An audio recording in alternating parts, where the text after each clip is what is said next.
it's got to be an open space. Yeah. That's the key thing for me, that a space like the 10MC and any kind of First Nations advocacy group has to be an open space where transparent, open dialogue can occur, where we can have frank yarns and say it like it is. Blackfellas are direct.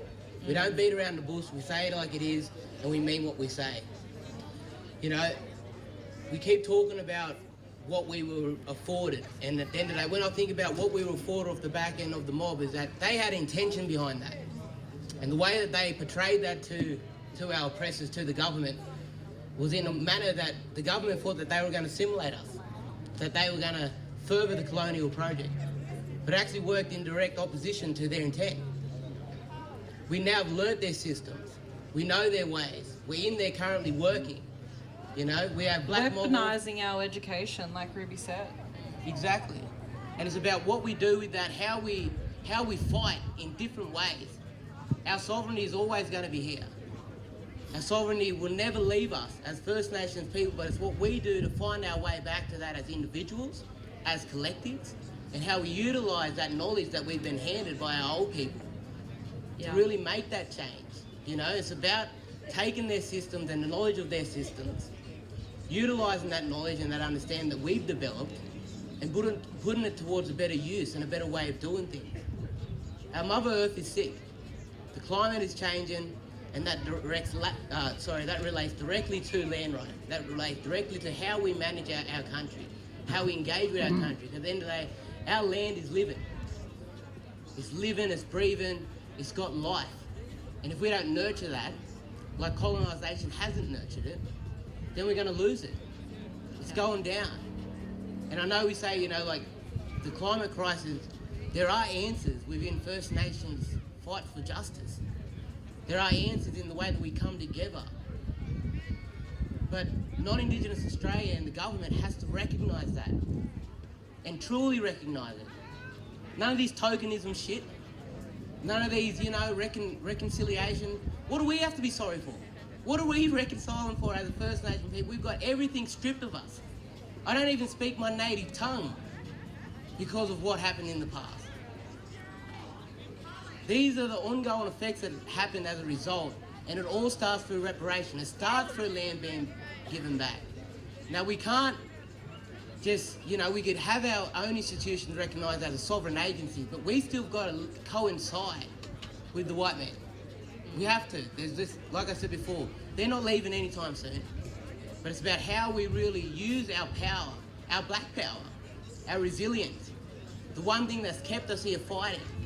Yes, that we're a minority in our own country, but we're still here.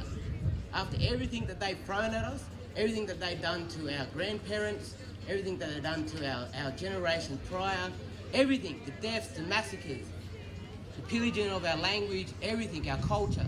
We're still here and we're still fighting. But we're finding our way back because culture never leaves us. Our sovereignty never leaves us. Our connection to this place goes beyond their understanding. And that's where it starts, because I feel like it comes from what these old people have instilled in us, whether they were doing it consciously or unconsciously. The messaging that we've received and the power that we've been granted and given as young people in this country is something that they can't touch.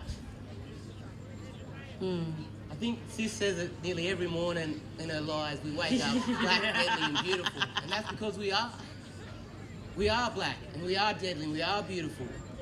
Our connection maintains here, it stays here. And a place like the embassy for the next 50 years is a place to come here and have those yarns. It has to be. Otherwise, we're still going to be having these yarns come 50 years. At the 100th anniversary, we're going to be having these yarns. It's about how we utilise the knowledge and power that we've got right now to really get land back. Acknowledge, because these systems here, native title, it's still their system. It's not ours. It's not our structure. It's their legislation. That's right. And like, I think the one thing that me and my father yarn about all the time is you gotta understand the processes. I hate it when he says that, but he's so right. We have to understand the process. we understand of processing and lobbying and things like Meek said before. We have all this access to resources. However, we still are challenged by these gammon barriers, this gammon colonial legislative political barrier.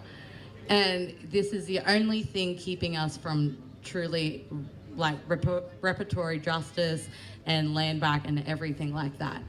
So what are we missing about the process? Maybe we're talking to the wrong government, or these are things that have been touched on in the past. Or maybe, look, I hate to say I like the idea of something that Malcolm Turnbull initiated, but I really enjoy the idea of a referendum to separate from the Crown. Why the fuck are we not campaigning for white Australia to be doing this? Why are we not encouraging that? Because stepping away from the Commonwealth encompasses creating new laws, new legislation, new structures of government, everything.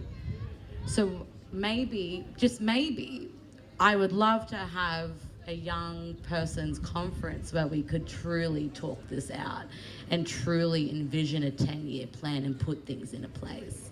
If we don't want to be a part of the Commonwealth anymore, we tear that cunt down by forcing all these other white guilt followers. I don't know if you might have been engaging with white guilty people that are just so wanting to get rid of all of that colonialism they got in their blood. And they just want to get rid of it. They're guilty for it. So let's guilt them. They're coming low. Let's cut their legs out from underneath them. Let's manipulate their brains. Because I think every year we hear these gammon rhetorics from white people that growl us for saying it's Invasion Day. Oh, your people weren't the only ones oppressed. What about the Irish that were brought out here in chains? Yeah, what about the Irish? You want to go and support this Commonwealth that put your people in chains? Does that make sense to you? Does that sit good with you? No, it doesn't. Let's go have this referendum to separate from the Crown. We pull them and we pull them and then we push them down. That's something I want to see young black people doing. I want to see young black people getting critical about thought processes. Like there are people like Michael Mansell that have talked about a 7th state. I like the idea of it, but I don't believe that it's practical. Like the most practical solution to me is breaking away. The Commonwealth. The Commonwealth is the most evil entity here. Eliminate it. Kill it. Spear it between the eyes. And that's what I want young people to be doing. And that's what I believe in the next 10 years is achievable. I genuinely believe it is achievable to remove the Commonwealth from this land and force the convicts that Commonwealth deserted. And we make them our bitches, for want of a better phrase. We make them assimilate into us. That's what I want for the next 10 years. Yeah, I'll stop talking now. I like that idea. I'm down for that in the 10-year plan. I'm so tired. I think We're getting wrapped up, but I think the message that I would like to see young people take away from this is like, come and engage and be involved, but know your history. Know the work and the fights that these old people have been fighting for 50 years here at the embassy. Exactly. Yeah. So come to the table, but you know, when you come in, know who you are, know where you come from, and know the fight of our old people, because we aren't here without them. And if you don't know, don't be shamed. Yeah. Like literally just come and have a yarn. Come and have a yarn. That's the biggest thing, like young black fellas are, we mile. We mile. We know who each other is, but we still don't talk to each other. We need to cancel that stuff out. I think that's something we can do in the next month. Like yeah. Well, thanks for giving us the space here, to have this yarn with you about. Yeah. definitely good. All right, thanks, Bob. Thank you. What do we want? Land right When do we want it? now. Fuck all. Okay, wonderful, wonderful, very articulate, thank you, really impressive. I'm sure a lot of other people out there are very impressed. If you do, put your hand up. Okay, now,